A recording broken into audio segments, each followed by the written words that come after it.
And welcome to another edition of the Lowcountry Sports Report. And no, I'm not joined by Justin Jarrett today, but I'm joined by Matt Watts, Beaufort County Park and Recreation Deputy Director.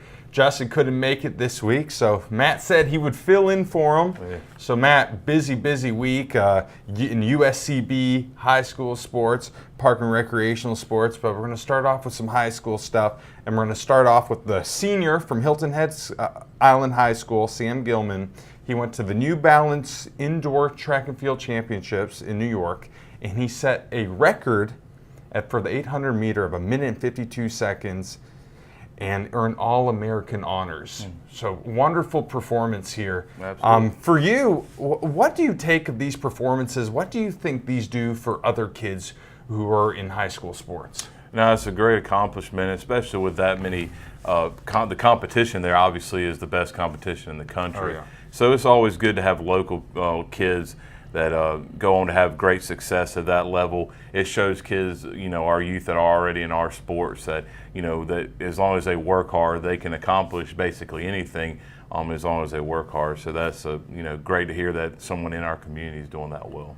So do you think, especially for like the kids that you cover in Park and Rec, do you think they will use a guy like Sam as like a motivator, inspiration to do better and achieve big things? Yeah, absolutely, and you hope so. But I'm sure with our community how tight knit that we are, that I'm sure that all the parents and are well aware of it, and it trickles down to the youth. So it is great. Absolutely. Now we got a pretty cool story to talk about. We're going to talk about some softball. So softball really just starting to get underway. And Beaufort Academy, I couldn't believe this when I heard it, but they have a softball team now for the first time since 2008. So it's really cool for them to get a softball team back. And actually, I met up with the coach and some players, and that's where we're going to go to now. I got a little package in store for you. Then when we come back, we're going to talk about some more softball, baseball, and soccer. Enjoy.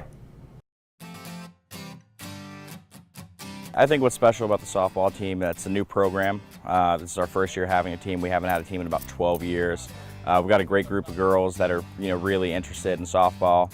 A couple of them have played extensively, and several of them, they're just coming out. They're all really excited about playing. We've got two great coaches, and their knowledge and their background with softball is extensive, and I can go on and on about it. So they're really knowledgeable. The kids really want to learn, so it's just a great situation where the kids want to learn, the coaches are able to teach them, and the parents are really supportive as well. Well, it's the first year of existence for this team here at Beaufort Academy after a long hiatus. They used to have softball way back, and they decided to pick up the program this year, and they asked me to coach, and here I am. I've been having to teach and start from scratch on a lot of them. We have one player who plays travel ball. All the rest of them have little to no experience at fast pitch softball. They've played slow pitch with their families or church league. But fast pitch is a little different game. So yes, we've had to teach them very slowly, bring them along, keep it simple, nothing fancy. We had some good interest. We had a sophomore that was really interested in it, Anna Grace Dennis. We had a few other girls that were very interested in it. It was my first year at BA, so I wanted to start a couple new things, give more options for our students, particularly our girl students as well, because in the spring there aren't too many options other than soccer. It's very special. I'm honored it's finally come back into the school, and it's part of a spring sports now, and it's very exciting because I'm excited to get it started back up and for all the girls to have another sport to play besides soccer. Yeah, they're inexperienced, but knowing that we've only been playing for about 3 to 4 weeks now, they've come a long way. Now they're finally getting into it and understanding the rules, and they've come a long way. I'm proud of them. I think it goes with everything that we do here at BA is leadership. It being the school of leadership, everything that we do tries to prepare these kids and these student athletes to become better leaders and better people in the community at large when they graduate high school and move on to college. They're learning resilience because nobody's perfect, and we all make mistakes, and we harp that. We don't expect them to be perfect, but we do expect them to have a positive attitude, to give their best effort, to be coachable and teachable.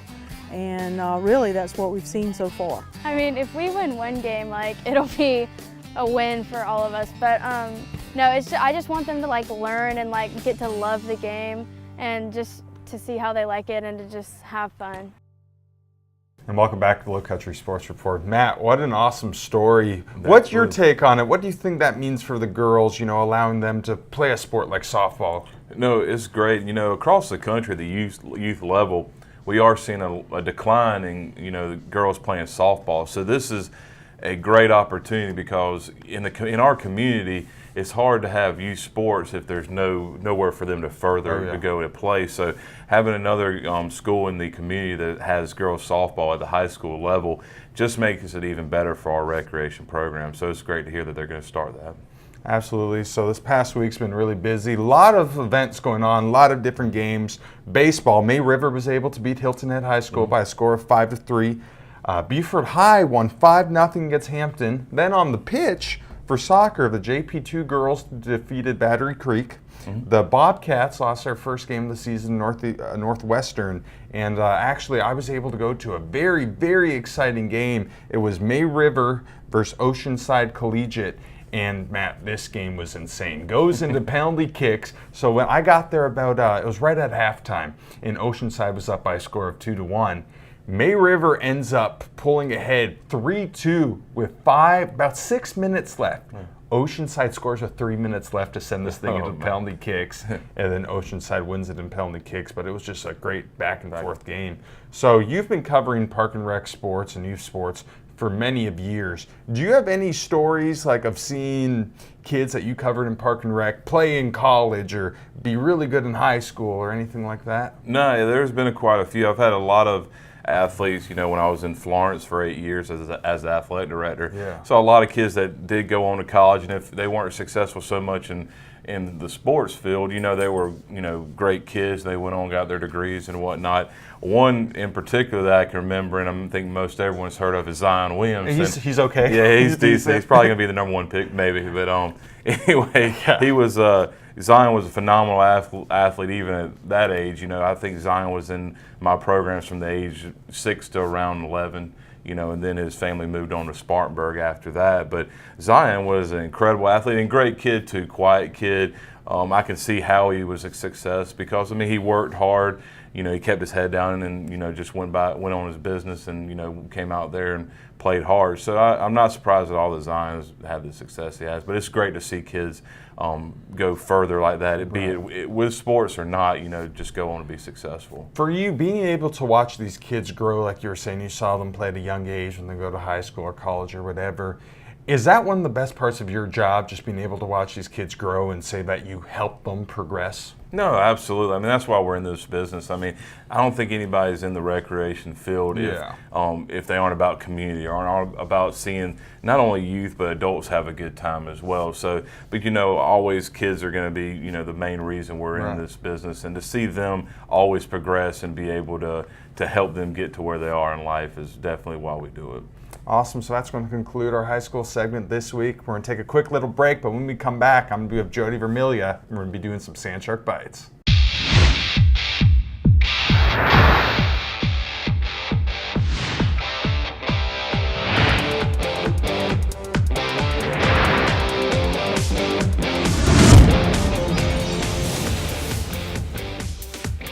And welcome back to Sand Shark Bites. And as always, I am joined by my favorite USCB commentator, Mr. Jody Vermilia. What's going on, man? Doing fine, Carlo. How about you, man? Doing pretty good. Good. Very busy week for USCB sports. Lots going on. First off, golf is in action as we are speaking. Both golf teams, the men and the women, they're underway their own tournaments. So we're going to recap that more next week. But something we can recap this week, track and field. How did Absolutely. they do? The 2019 Savannah State Relay happened, and we had some freshmen and some sophomores from USCB do very well. We had Tedros, yes. ran the half marathon, and he barely, by the skin of his teeth, missed nationals. It's not bad for a disappointing, freshman. but it's great. Oh, yeah. Bryce Atkins, a sophomore, set the qualifying conference mark with a javelin, so he did very well. Nice. And you've got Madison Riley, a sophomore, who dropped 2 whole minutes on the 5,000 meter from last year to this year, which is That's incredible. Oh, yeah. And Ayanna McKeever, a sophomore, did very well in the long jump. So some good track and field results for the Sand Sharks. Of course, they are, I believe they're the defending champs. They are. So, Jody, it's incredible. So the players you all mentioned, how young they are. yes. They're sophomores and freshmen. freshmen. I mean, what people's got to realize is they're dominating right now, but imagine what they're going to be like when they're juniors gonna happen and with- seniors, especially a guy like Tedros. Absolutely. Tedros was amazing during the cross-country season, and he's going to have an amazing track and field career here at USCB. It's really cool to see that Coach Gaither was able to bring a player like that in.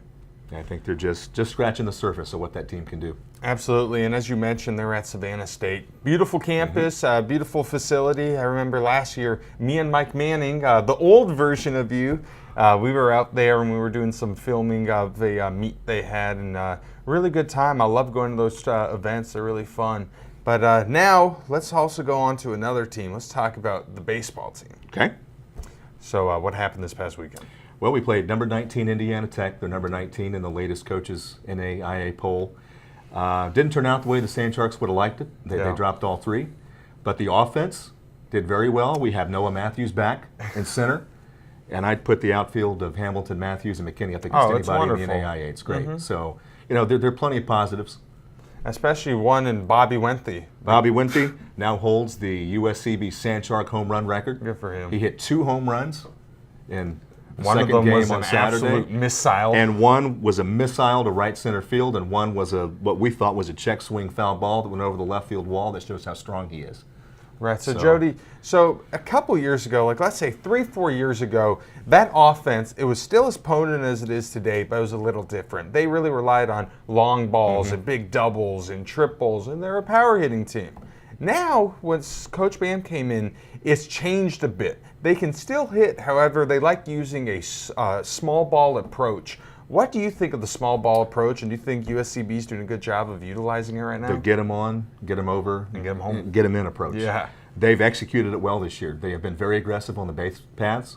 They're going to get thrown out a time or two because Yeah. they are so aggressive, but more times than not, it's worked. They put on hit and runs that have been, highly successful for them. I think the small ball approach, a lot of slap hitters on the team, but also a lot of gap hitters. Bragg Easton has a home run for USC. Yeah. Wenthy has 5. You don't have a lot of home run power, partly because the dimensions at Sand Shark Park are so big, some of the largest in the NAIA. But a lot of good, pure hitters that can spray the ball everywhere. Bobby Wenthy got another hit in Game 2 off a submarining lefty that he just served into left field. It was awesome. Absolutely. Let's hope to see it continue and them just get better and better and maybe gain some confidence and make a run here late on the season. But we're going to go to the other side of the field over there. We're going to talk about softball. And for the first time this season, they kind of had a rough weekend, but a lot of positives here. A lot of positives. They're now 19-3. They split their Sun Conference series bad. with Thomas. Unfortunately, they came up short against Georgia Gwinnett in both games. Georgia Gwinnett's number 5 NAIA in the nation, so stiff competition. Still a lot of positive. Abby Pack still pitched well. You'll have some of that as the year goes. I think especially for Bailey Wigness and her team, this was a great learning experience. Absolutely. I mean, this is their first real test this weekend. Like, they were blowing away teams in the past, but nobody as good as Thomas and Georgia Gwinnett. So, and now, like as we were talking about before the show, they're receiving votes to be ranked now, Yes, and they they weren't are. even ranked going into the season. They'll be ranked, I think, soon. Oh, And I of course, think so. They have a chance to right the ship against Sun Conference rivals Ave Maria and also St. Thomas coming up. Absolutely. So those are going to be some big games, and those are home games, aren't they? They are away. Oh, they're away games. Baseball's okay. home against Warner. Gotcha. Softball's away in Florida for the next 4 games. So after that, because I don't think USCB softball has played a conference game at home yet. They have not. So that's one they thing you haven't. guys all have to look forward to. You can come to Sand Shark Park and watch some great softball we'd here love- down the stretch. love to see you. But Jody, I think that's going to be it for this week. We're going to take a quick little break. When we come back, I'm going to be with Matt Watts, and we're going to talk some Beaufort County Park and Recreational Sports. You're watching the Lowcountry Sports Report.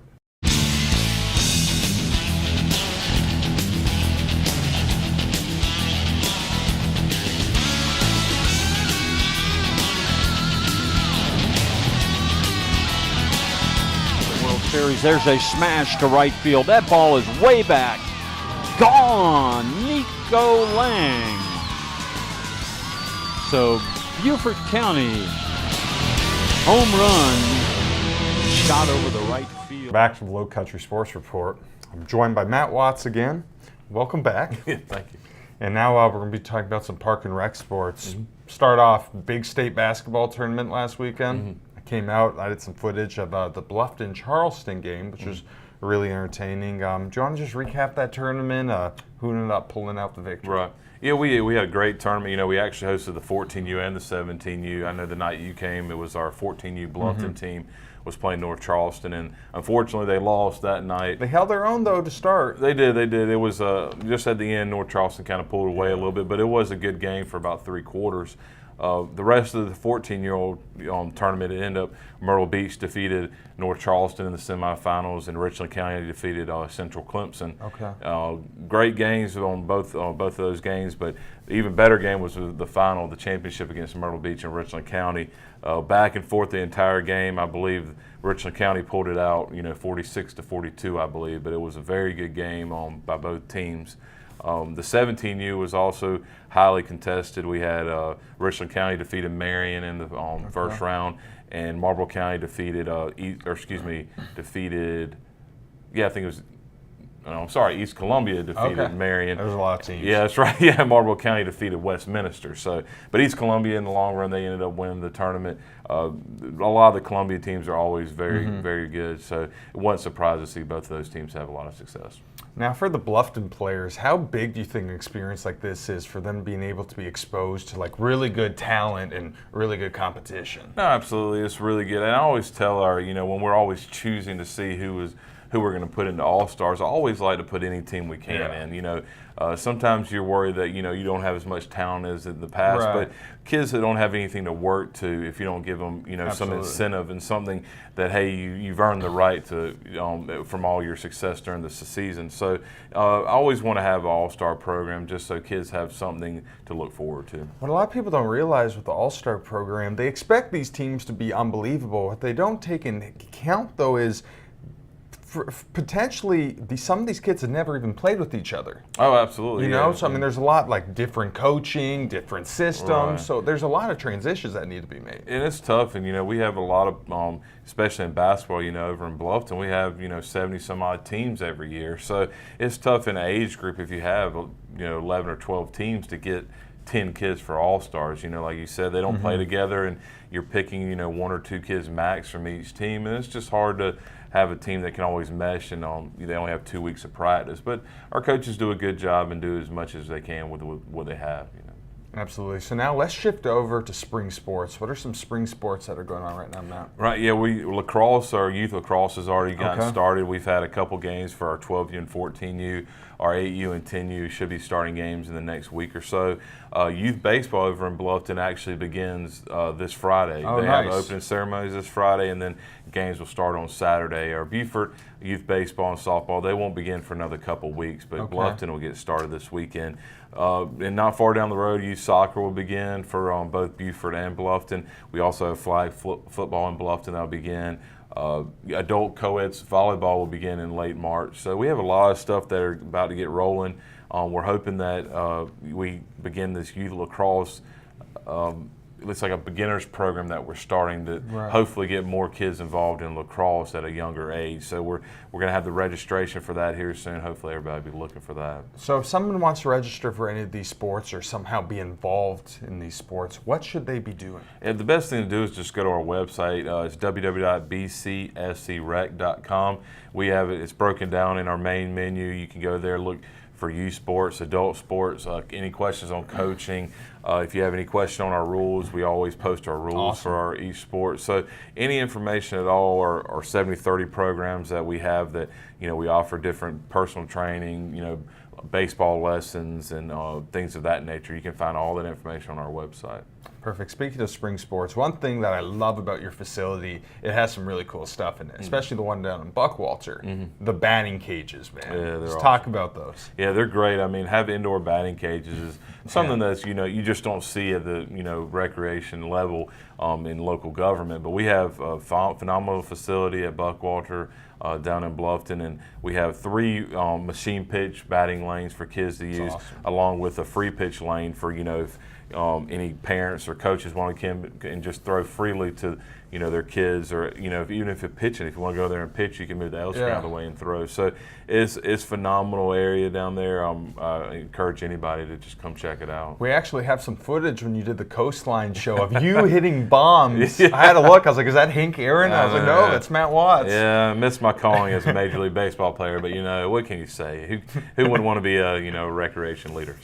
Absolutely no, but like for birthday parties or anything like that, I'm sure that'd be a great idea for any family to absolutely, yeah. We rent it out for per hour, or if you want to instead of buying tokens for the machine, you can rent it for an hour just as 1 or 2 people. So it's and all that can be found on our website as well, and you can even rent it on our website. So if someone wanted to bring their baseball team to the facility, can they just rent it out for an hour and then the whole team can switch off? No, absolutely, that's right. Okay. Yeah, anybody can do that. Perfect. We're about to wrap up, but let's touch upon a sporting event that's really huge and happens every year, and of course, that's the RBC Heritage. Oh, yeah. So, Matt, 3 big names recently committed. Davis Love III, Stuart Sink, Brian Gay, 3 past champions. And, already you had a huge commitment in Dustin Johnson, right. South Carolina boy. You've been around the area now for a couple of years. What do you think of the Heritage? What did you think of that event? It's amazing. I mean, when you talk about economic impact, I mean, that's second to none in this area. So it's great to see that tournament is an annual event. I think the whole community, and then all the tourists that it brings, everybody really enjoys it. So I enjoy going down there whenever I can. I went down for a day last year. So I can't wait for this year. I'm sure it's going to be great again. Absolutely. So that's going to wrap up everything this week. Thank you so much for coming on, man. Thanks for having me again. We'll be back next week. You're watching the Lowcountry Sports Report.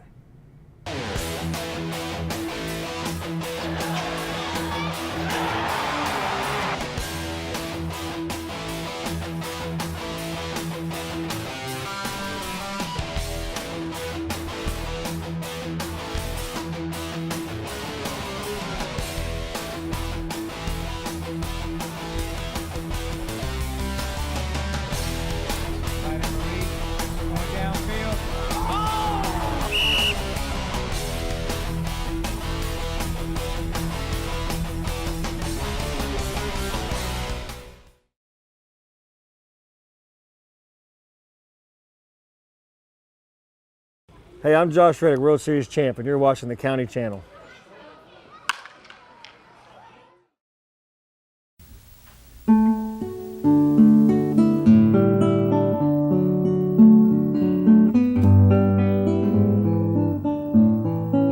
This is Larry Rowland.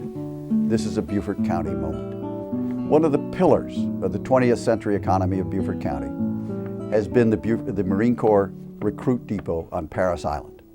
Officially opened in 1915, 70% of the Marines who served so heroically in the trenches in World War I were trained on Parris Island. The Marine Corps Recruit Depot on Parris Island is the first exclusively United States Marine Corps installation in the United States. It is, as Eugene Alvarez's book on the subject says, it is the cradle of the United States Marine Corps.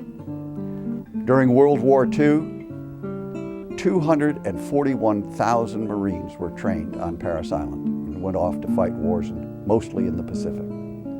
That's 10 times the population of Beaufort County during World War II. And so Parris Island became a very famous place, and of course, the principal engine of Beaufort County economy in the 1930s, 40s, and 50s. But in 1956, a tragedy occurred on Parris Island which sullied the reputation of Parris Island and of the United States Marine Corps. It was called the Ribbon Creek Incident. One of the old Corps drill instructors, Sergeant McEwen, decided that he would take his company of recruits out for a night march as a form of toughening them up and perhaps as a form of punishment. He marched them into the marshes that border Parris Island, and he marched them into the marshes of Ribbon Creek. Neither he nor his recruits understood that many of the creeks on an outgoing tide can be very fast running and very deep. As the men tried to wade the creek with heavy packs on their back, many of them got caught in the current. Several of them struggled and died. This made the newspapers with lurid photographs that found the cover of Life magazine at the time. The Marine Corps was embarrassed.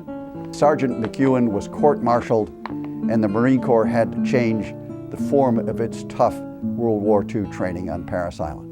But the Ribbon Creek incident brought Beaufort County and Marine Corps Recruit Depot bad publicity for the first time since 1915. This is Larry Rowland. This has been a Beaufort County Moment. To see more Beaufort County moments, go to the Beaufort County Library homepage and click on the Local History tab.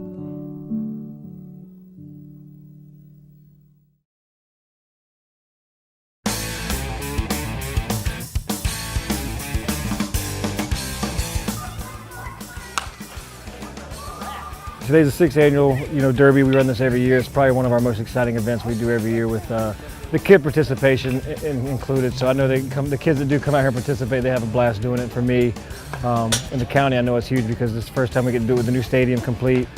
So that's a big accomplishment, a big step forward for this complex. What Clarence Morgan really does and his staff to really make this day run, as well as my foundation staff. They do a great job. It's our first time today actually hosting an event in the Joshua Reddick Stadium, so that's pretty cool for us. And like I said, this is one of the events that Josh started, so I think that makes it a little bit more personal for us too, and for him to come out here and interact with the youth and the baseball side of things. I think it's something super cool for the kids to actually get to do with him. So that's awesome for us. This stems back to the very first one I started out in Rincon. I didn't even have a foundation run. I think it was just me and a buddy of mine that was helping out at the time. So we went to the city of Rincon and approached it. We made it happen. It wasn't a big success yet, but that's how the things are with your first time. But it was something I always wanted to do, I believe, and I think this was always the first step to the first event to giving back to this county, and here we are, and it's one of our bigger ones. All the money stays local for sure. 100% all goes back into the hometown that Josh and I were raised in. So it's super cool for both of us to be able to have a hand in something so special like that too. So. Right now, we don't really have a set destination for it. Our big thing is we don't plan on one thing. We dish it out wherever it's needed. We sponsor the Navigator team, we sponsor the Faith Equestrian team, we sponsor the Truland House. Those are our three big hitters, I think. But we stretch it out to schools, we stretch it out fire department, police department, animal shelters, anywhere that needs help, they can contact us, and we're willing to take your phone call. Anybody that I think if you have a chance or have the time to give back, I think you should. So, and the platform that we have created and have, I think it's awesome for us to be able to do what we do. I think when you give back to where you came from, this is where it all started. This is your roots, and this is what made you. This is how everything started for you. And these kids are our future. They're our next generation of running this planet, and that stems from right here in your hometown. We got to start somewhere small, and anytime you can help these kids out, whether it be 1 to 10 kids, and if they come out of it in a positive manner, then you feel pretty accomplished about it. So that's the main reason. Anything about that, and we see some of the older generation, people my age and older, coming out here and doing that as well. So it's for everybody, and we definitely get participants that we enjoy having.